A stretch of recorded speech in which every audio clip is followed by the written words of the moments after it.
Hi all, Dwayne Theobald here, coordinator of the University Writing Center at the University of West Georgia. What I'm going to do today through this presentation is kind of walk you through some information that I hope will be useful to you as you utilize APA style. APA style, just like any other citation style, can be a little bit difficult to navigate, mostly because there's just little nuances and things therein that you don't always know or you don't always know where to find and things like that.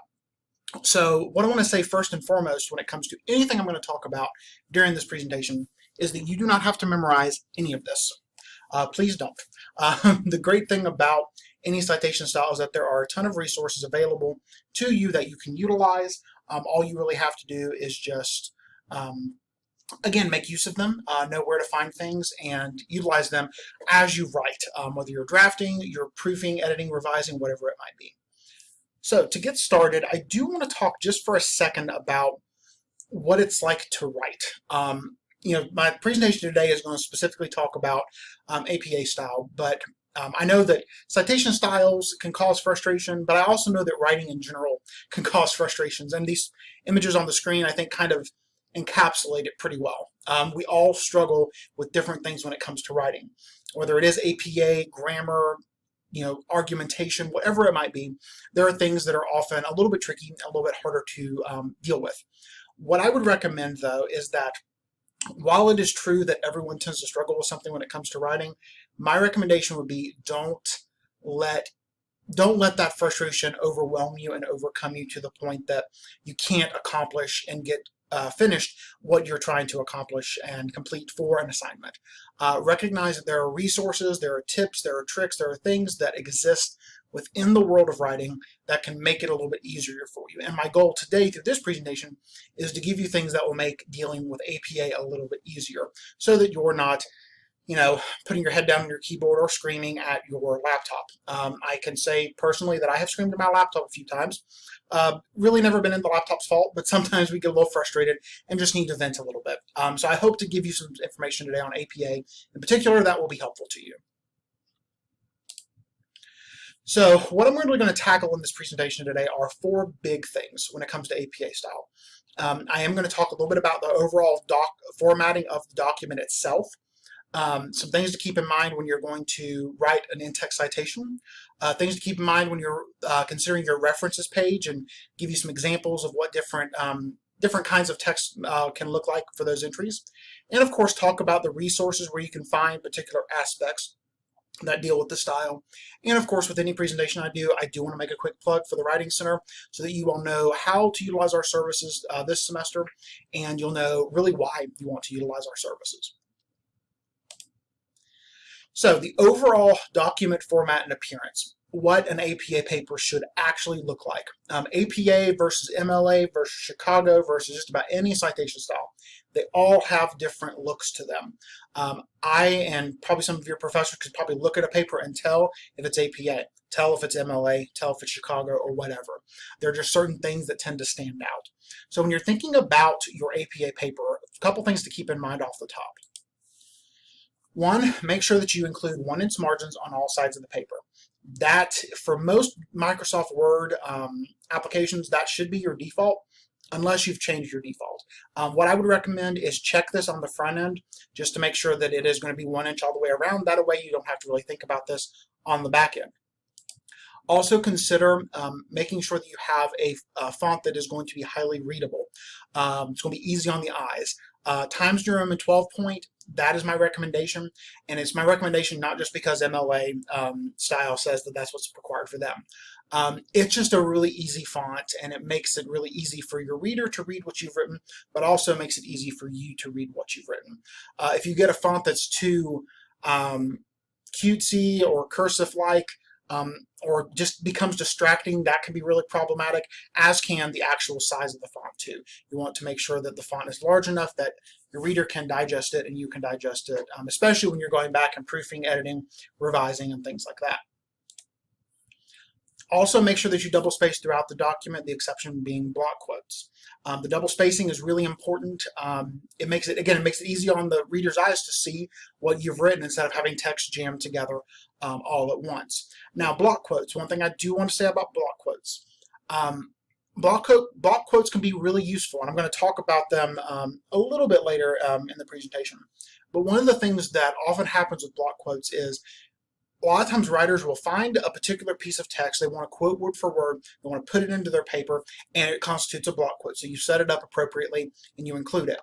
The problem is a lot of times block quotes are put into papers simply to be put there, and there's never enough analysis or explanation done to justify that block quote being present.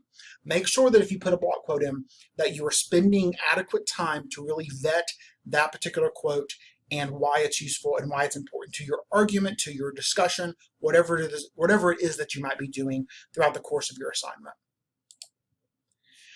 Make sure to include a page header with page numbers, but do note that for APA 7, the newest edition, the running head is not required. Now, it is not required if your paper is categorized as a student paper. There is a distinction with APA 7 that if it's a student paper, no running head is required. If it is a professional paper, the running head is required. That's just a subtle little distinction. Just make sure to keep that in mind as you work on an assignment. And of course, if you have a question about whether that's necessary, whether your paper or assignment is a student paper or a professional paper, then do talk to your professor and they can give you that clarification. And also know that APA papers do typically have 4 major sections. They have a title page, they have an abstract, a main body, which again is the bulk of your paper, and then the references page.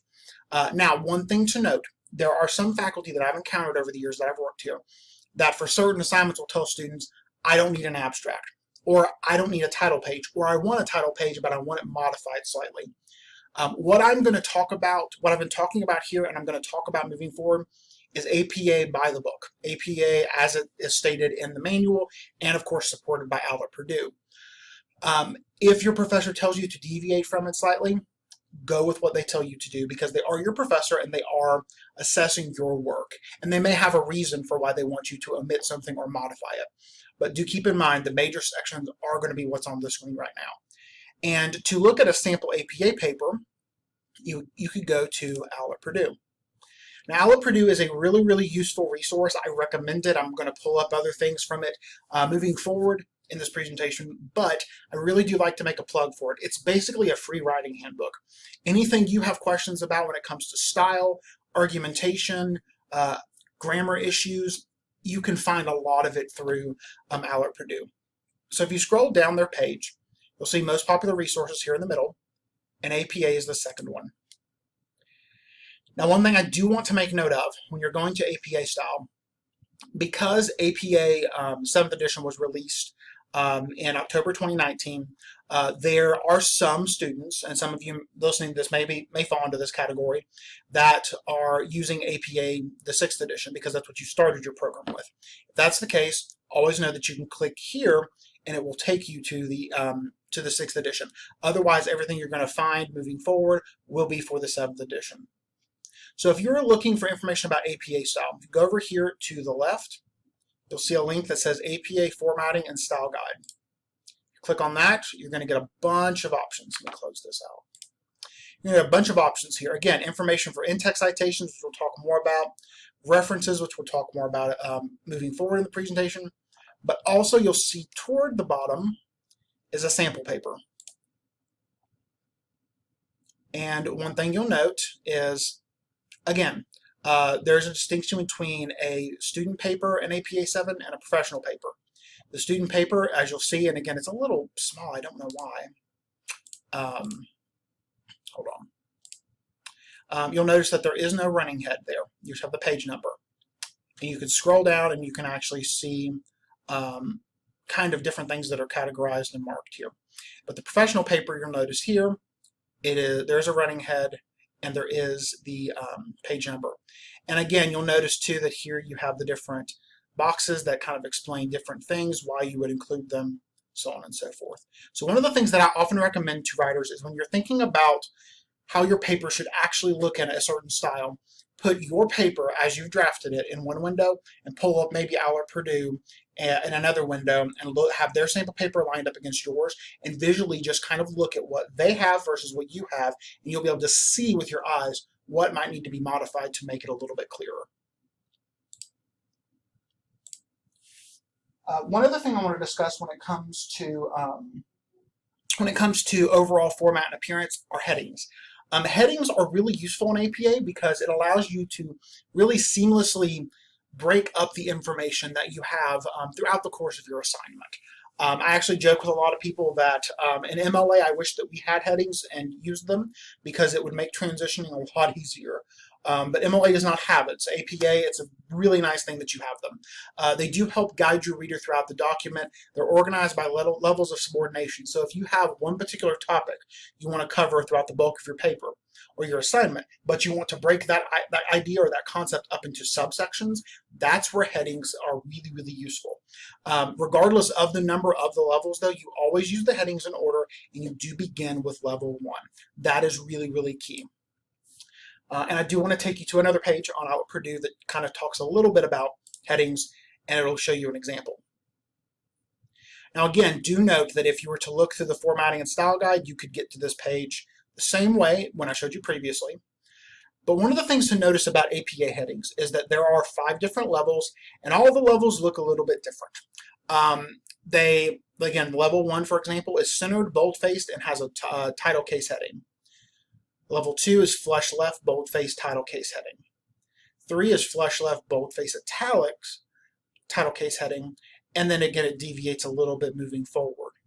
So here's an example. You'll see that level 1, again, is going to be centered, bolded. And then you'll have level 2, level 3. If you scroll down even further, you'll see the level 2 and 3 with a level 4 and a level 5. You'll notice that with level 4 and level 5, they look a little different. One is bolded, and one is indented, bolded with a period. And level 5 is indented, bolded, italicized with a period. So again, there are little subtle differences. And I mentioned at the very start, you don't have to memorize how to do this. I'll be honest with you, if someone asked me to tell them how to do this without looking at a resource, I couldn't do it. It would not be possible. So utilize resources like this and let this, particularly this box here, this chart here, serve as kind of a home base for you as you're going through and formatting your headings. Because headings, when it comes to APA style, this is one of the things that people tend to mess up because they don't always remember what level should go with what style and what format. So make sure to use this particular resource to help you out as you move forward. Okay, so now to move on to talking about in-text citations. In-text citations they can be a little bit complicated, particularly for one reason, and I'll talk about that in a second. But one of the big things to keep in mind with an in-text citation is that for all in-text citations except those following block quotations, and I'll mention the distinction here in a minute, the reference is placed immediately before the final punctuation mark of the sentence that refers to that source. So essentially, if you have a quote, just a regular quote, again, not a block quote, you would have your quote provided, you would have the parenthetical, the in-text citation with all the information in it, and then you would put the period at the end, or the end punctuation, the final punctuation mark after the close of that parentheses. And in all citation elements such as author, publication year, and name and page number, those are going to be separated by commas. Again, one of the little things with any citation style is the detail are in the smaller things, and the things you want to really pay attention to are your punctuations. Just like with headings, you have things bolded, italicized, you have periods in certain places. The same is going to be true for your in-text citations. Things are separated by commas. And for your reference, these are the page numbers, or this is the page range for the information about in-text citations in the new APA manual. So again, this is the 7th edition. As a side note, I really like the 7th edition. I like the way it's categorized. I like that everything is color-coded with tabs. On the spiral bound or the paperback, you can look at the side of the paperback and see the different coloring on the book itself, and it makes it really easy for you to go to the section that you need. Again, I think the 7th edition is organized a little bit better and a little more clearly than the 6th. But again, I also am APA is not really my area, but I will say the new manual, again, seems to be really well organized. I definitely recommend if you write an APA a lot, make it an investment, get the manual, get a copy of it, that way you can utilize it. So for APA, you do want to recognize that there's a difference between citing a direct quotation and paraphrasing. This is probably the biggest thing that people struggle with when it comes to in-text citations. they do look a little different. Again, there are times when you'll want to directly quote something. There are times when you're going to want to paraphrase something. And you want to make sure to make that really distinct and clear to your reader. Do keep in mind, though, with a direct quotation, direct quotations are where you've read something and you like what it has to say and you like how it's said, and you want to take that information word for word and move it out of your text and put it into conversation with your paper, with your assignment. One way to think about it is, when you're directly quoting something, you have those quotation marks at the beginning and at the end of that direct quote. Think of those quotation marks like handles. You grab the handles, you grab the quotation marks, and you move it out of the article or out of the book, whatever sources you're looking at, and you move it with proper setup into your paper, into that assignment you're working on. So, a couple of examples of in-text citations. When you have a direct quote that's less than 40 words, so again, this is not a block quote, it would be, your quote would come before it, your parenthetical, again, be last name of the author, comma, year, comma, page number, or page numbers if you had more than one, close parenthesis, and a period. And a direct quote of more than 40 words, that's a block quote. The only difference here is you take the period, you put it at the end of the quote, and then you put the parenthetical. Just a subtle difference, but it is an important one to make sure to keep in mind. Paraphrasing. Paraphrasing, because you're not quoting directly word for word, you don't necessarily need a page number. There can be cases where you do, and I'll talk about that in a second.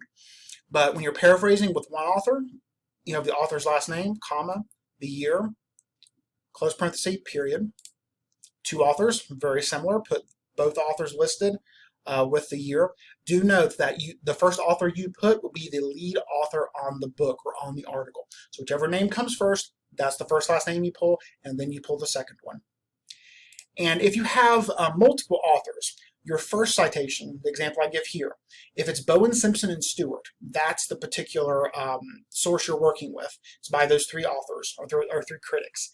Your first citation would be Bowen, Simpson, and Stewart, comma, and then the year.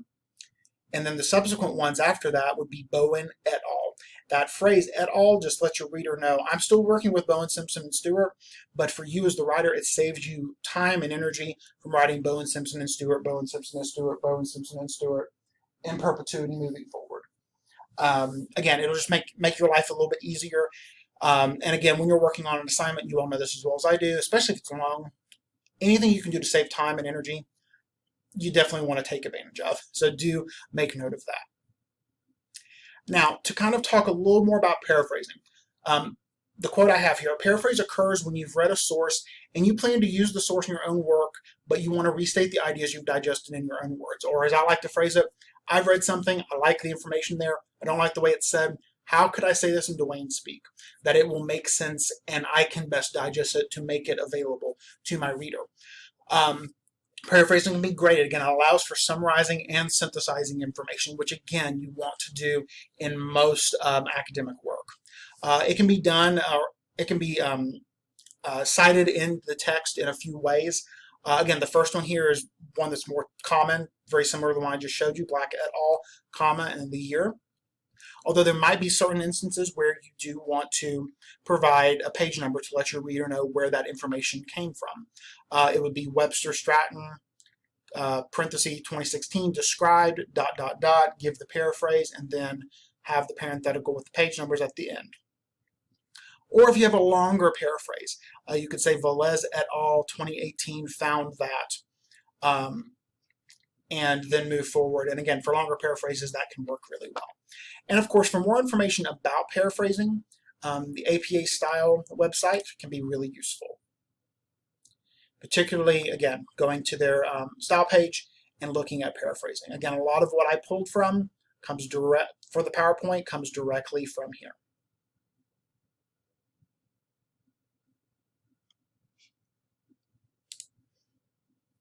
Okay, now to move on to references. References are really important because ideally what you want to do is you want to, of course, have the in-text citation for your reader to know in real time as they're reading your paper, this information that I've directly quoted or paraphrased is not mine. Here's where it came from. Well, that parenthetical is then that in-text citation is then going to refer down to the full references entry for that source, where you give your reader more information about that source so that if they want to go about following up on it and doing a little more digging, they can absolutely do so. Again, your references page shows what sources you used in the paper, where they came from, and ultimately it can often speak to how credible the source is in terms of content and overall scope. Again, I'm sure most of you know this, but you don't want to just utilize any source on your topic that you may find. Some of them may not be reputable. Some of them may not be scholarly. You do want to exercise a little bit of caution and make sure that what you use for your paper, one, truly supports what you have to say and amplifies it, but also is going to be worthwhile for you to use and helps lend even more credibility to you as a writer on that subject matter. And of course, do note that certain sources will be cited differently and have different requirements. And of course, I do want to give you some page numbers or page ranges to keep in mind for references. The references list is going to be 281 through 309, and then the references examples are 313 through 352. You'll notice that the examples, that's a pretty nice chunk of pages. One of the things that I often like to joke with students about is it's really fascinating. It don't sound really nerdy, but it's really fascinating to think about the different kinds of texts that have come into being in the last, 10, 15, 20 years that nobody ever had to have any kind of citation or references example for, such as Twitter. You can cite a tweet.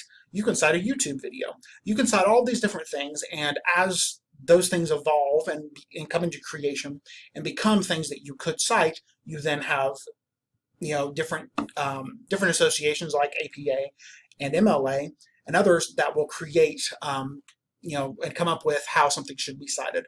So that's honestly why you end up getting so many examples, because you do want to make note of how to cite different things in the different ways that are required.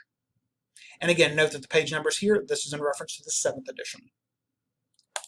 So some of the common entries on references pages. The first one is a book. This is the most common. You will start with the author's last name followed by the first initial. It can be first and middle if you have that available. Put the year next, the title of the book, and you'll have that in italics. Do note, though, that not everything will be capitalized. Generally speaking, you will capitalize the first letter of the first word in the title, and then anything that comes after a colon, that first letter. And then, of course, you'll have the entire title for the text, and then the publisher after it. Do note, I mentioned earlier that punctuation matters when it comes to in-text citations. It does matter when it comes to references too. You want to note when you have commas, when you have periods, and things like that. You also want to note when you italicize things as well. A journal. This is one where a DOI is available. So you start with the author's last name, the author's last name followed by first initial. If there's a second author, you list that one second. Again, go with the lead author and then move forward. The year, the title of the article. Note that the title of the article, you again capitalize very similarly to the way you would do it. You do it in this particular example. First letter, and then the first letter after the colon. Give the entire title of the article, no matter how long it is. The journal is going to be in italics with the volume and issue number, followed by the page numbers, and then put the DOI. Now, one thing I do want to note before I move to the next examples, when you're crafting a references page, do note that all of your entries are going to be in alphabetical order based on the first letter of the entry, regardless of what that first piece of information is. So in this case, the journal article here would actually go above the book because I comes before T. Also note that, again, just like I mentioned earlier, when it comes to the overall format of the document, you will have this double-spaced. It is very difficult to double-space in PowerPoint, so that's why it's not done here. So do note that I know this isn't right. Getting things formatted in PowerPoint can be challenging. So these should be double-spaced, and also note that the first line of your entry, any entry, is going to be flush left, and then you will indent for the second and subsequent lines. So you can tell here there's a little bit of indentation to try to make it a little clearer. So I just showed an example of when the DOI is available. So an Internet Journal, again, here's another one. You have the author's last name, and again, list all of them that are available if there are multiple. The year, title of the article, the journal, volume and issue number. Again, sometimes the issue number is not available. She's put the volume, put the page, and then the DOI. And sometimes, though, the DOI is not available. And in those cases, you would just have the same information, but you would have the URL. So again, same information, same setup, just include everything there, but include the URL. Again, because if your reader wants to go about looking for this particular journal article and they want to dig into it a little bit more, they have everything here they need to do that digging. And I don't know if this will be applicable to any of you. I know some disciplines do study film. That's my area of interest in my master's. So I did want to give you an entry for a film. The director's last name, first initial. Director is going to be in parentheses with a period. Parentheses, the year it came out, period. Title of the film in italics. In brackets, you put film, period. And then the distributor, the studio that distributed it. Now, one of the things I really want to emphasize, I've already said several times, you don't have to memorize how to do any of this. And when it comes to references, you really don't have to memorize how to do it. Because again, there's a ton of different kinds of text that you could utilize for an assignment, depending on what the assignment is. So what I really recommend is that when you're going to craft your references page, unless you just happen to know off the top of your head how something should be formatted, go to OWL at Purdue. Pull up an example that they have and have that paired with what you have available, or how you, maybe what you drafted or what you think might need to be included. And that way you can just make sure with your eyes that what you have drafted truly matches what you can see on OWL at Purdue, or what you see on OWL at Purdue as an example for how you should put yours together. Now, one of the things I do want to caution you about before I move on to talking about resources. I know that there are things like EasyBib and things out there that can spit out a generated, references entry or works cited entry or whatever for you. I'm not going to sit here and tell you not to use them, because you may still do it. I would say if you're going to use something like that, just be cautious, because technology is fallible. It can make mistakes. It can mix things up. And you want to just be really, really careful that what you might get from something like that is going to be truly accurate. So I always recommend either to not use something like EasyBib or the equivalent of that, or if you're going to use it, see what it gives you, and then pair it up again against something that's reputable, like the APA manual or OWL at Purdue. And speaking of the manual, the first thing I would recommend you to get your hands on or to take a look at would be the APA manual. Again, the new edition is really easy to navigate. I really like it. Again, that sounds nerdy, but I do. It's really easy, especially for someone who is, APA is not my area. It's easy to navigate. It has a lot of information about it. There's the ISBN if you want to try to get your hands on the newest copy. Again, OWL at Purdue, I've already shown you around that website. There's a ton of good stuff there. I'm a little jealous because when I was a freshman here at West Georgia, longer ago than I'm going to admit to you on this presentation, we had to purchase a writing handbook, and it was great. I loved it. It contained a lot of good information, it basically included everything that OWL at Purdue includes online. And OWL at Purdue wasn't as big of a thing when I was a freshman. Well, it's a really big thing now, and now freshmen coming in don't even have to purchase a writing manual. So I tell every undergraduate, every graduate student that I meet with, use OWL at Purdue. It's free. It's easy to access. Bookmark it.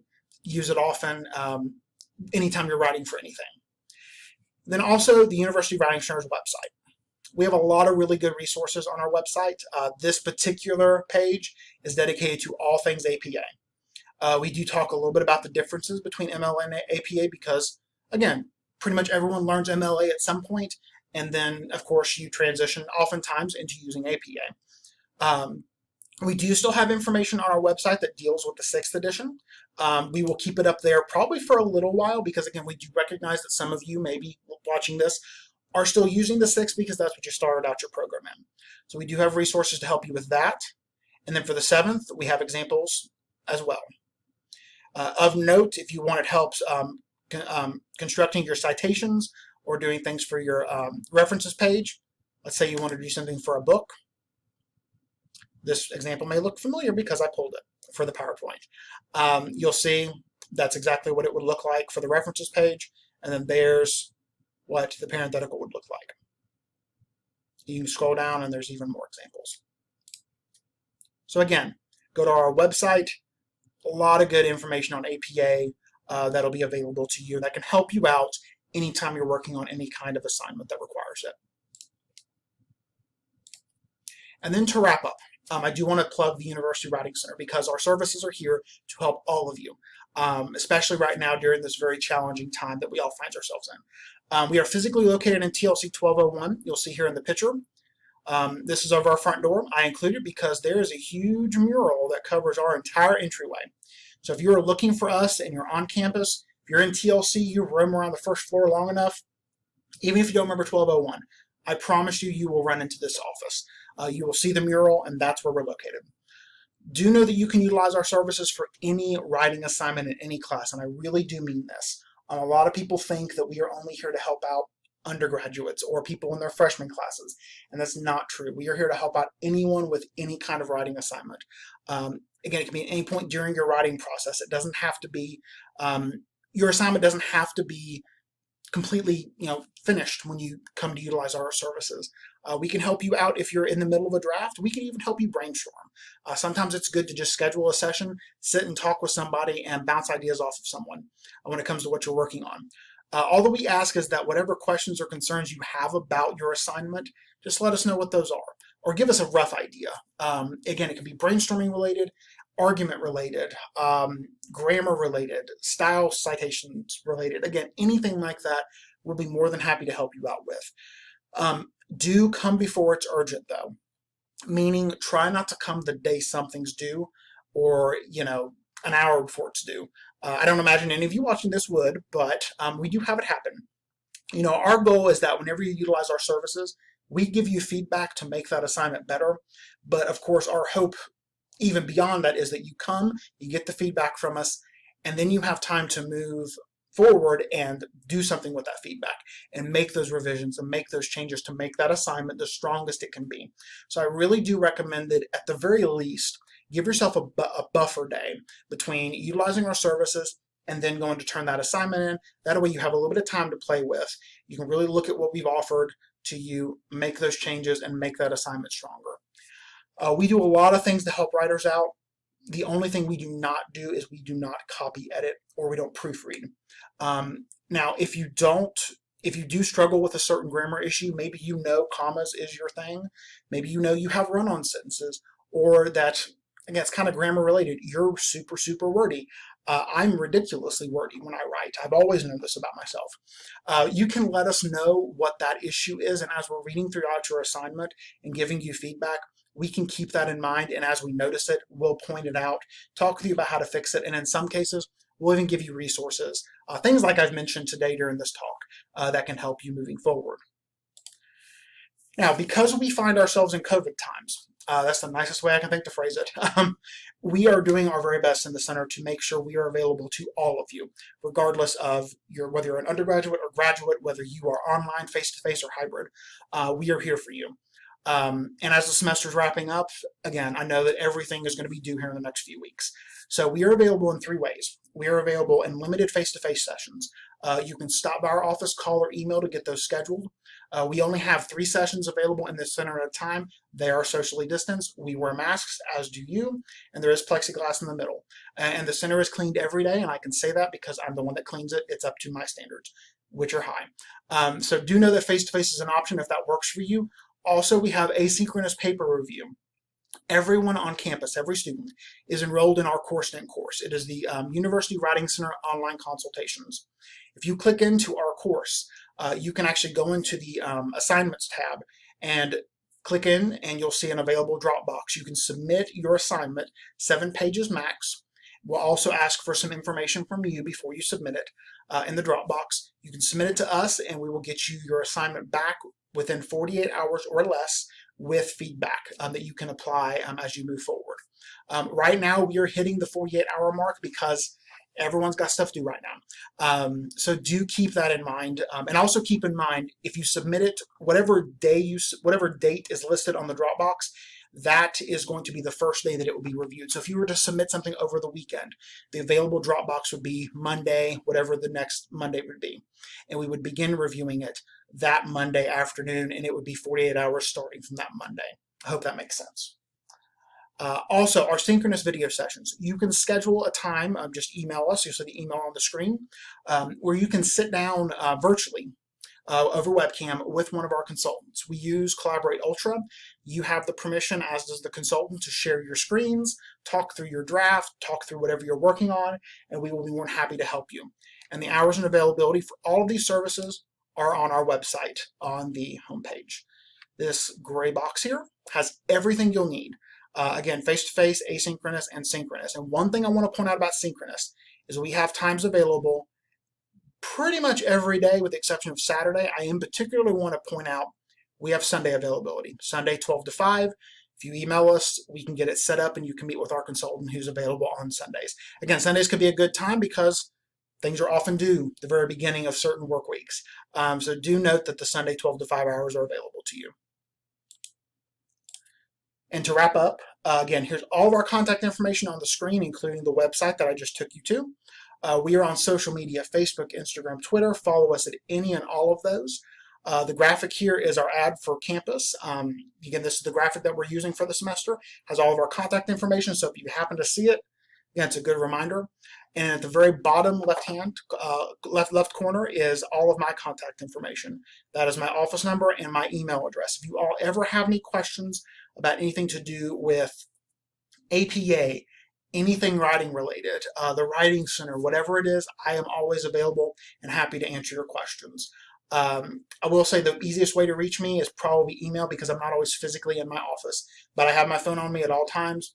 It is nothing for me to pick up my phone, answer a quick email between meetings or between presentations or whatever it is that I'm doing. I do want to leave you with one final thought before I close. I've mentioned a little bit that this semester is really stressful. It is stressful for everyone. All of you as students that are working on different assignments, all of us that teach and work here at the university. I know that it can sometimes feel a little bit isolating, particularly maybe if you're in an online program right now or in a good number of online classes. I want you to know that even though things are really hard right now, one of the things that I can guarantee you of is that there are your professors that are there for you. People like myself and all of us who work in the Writing Center are here for you. Pretty much if you need someone during this time here at the university, we are here for you. All you gotta do is reach out to us. And with our office, reach out to us. Let us try to help you out with that assignment.